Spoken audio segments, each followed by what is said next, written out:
The brain has become accustomed to protect itself against any fundamental change.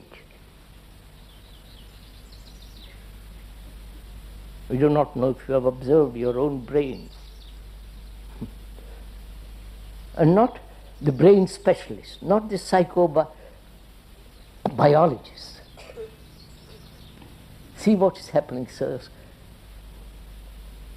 That is, scientists are examining matter to find something beyond. If you have talked to any scientists, or if you are a scientist yourself, you are trying, if you are serious, if you are really deeply concerned, you are investigating matter to to find or discover something which is the origin of all this. Not God, because that's mere invention of man. We won't go into that for the moment. Instead, they're going through matter to find something beyond. But we, as human beings, are part of that matter. You understand? But if we went through ourselves, would go much deeper, much further, would really come to the truth of that. You following what I'm saying? If I'm not clear in my talk, please stop me. Because after all, we are trying to communicate with each other.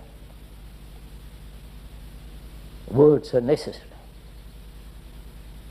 If the speaker uses non-technical words, any kind of jargon, just you speaking ordinary daily language, then perhaps it would be easier. So, our brain has evolved through time.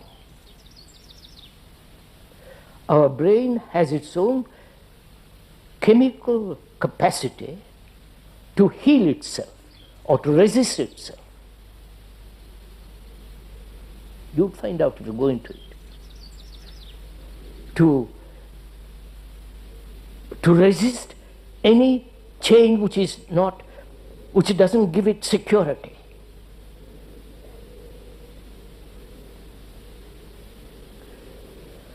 And this brain, which is the essence of time, you understand what it is? I wonder if you, did I explain all this? I'll have to, I see, all right. Which is the essence of time, because it is the result of time, of many, many, many million years. It has established certain grooves, certain way of thinking, certain activities which are familiar, certain beliefs and conclusions which gives it a sense of safety. All this has been developed through time.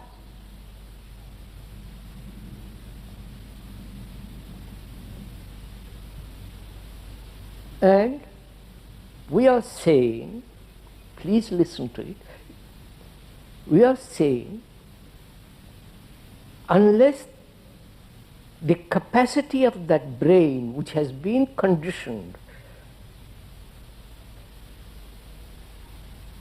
according to certain concepts, beliefs, ideas, theories, by the theologians and so on, the brain cannot radically change itself, which is obvious. Yeah, you understand? May I go on with that? And thinking is part of this traditional, time-honored process of the brain, right? So when the speaker said, let us talk over together as two people, though there are many people here, as two people concerned with that question of ending conflict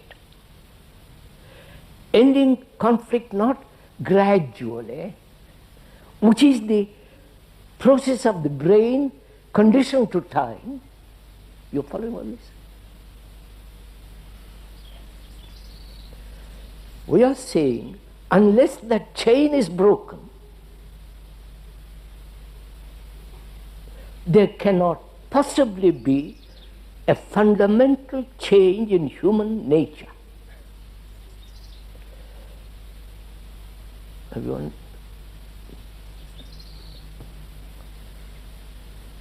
if you have observed your own brain in operation, not from books,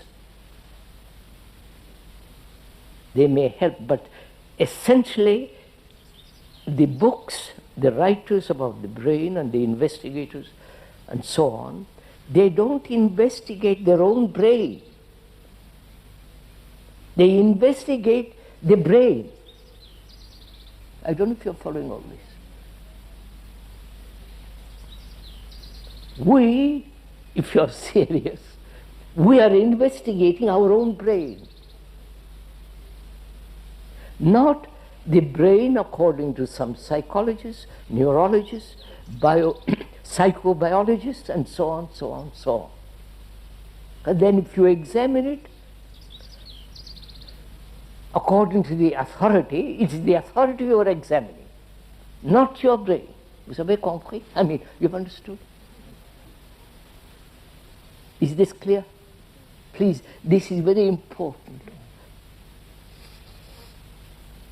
Because we are all so learned, we have read so much, or been told so much, that we depend on others to tell us what to do, how to feed your baby, how to walk, it's how to run, you follow?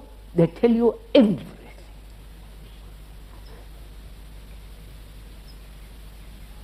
And we, unfortunate human beings, comply, slightly resist, but conform.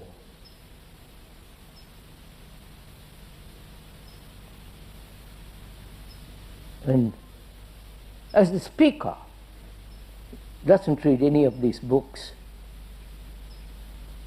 but has talked a great deal to other professors, psychologists, and scientists, and has observed the activity of his own brain,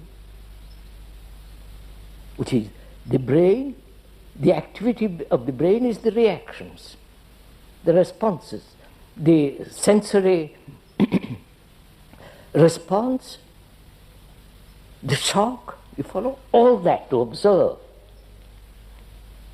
Not second-hand, but actually.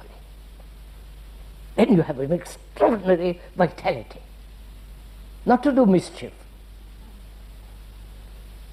Extraordinary vitality of the brain.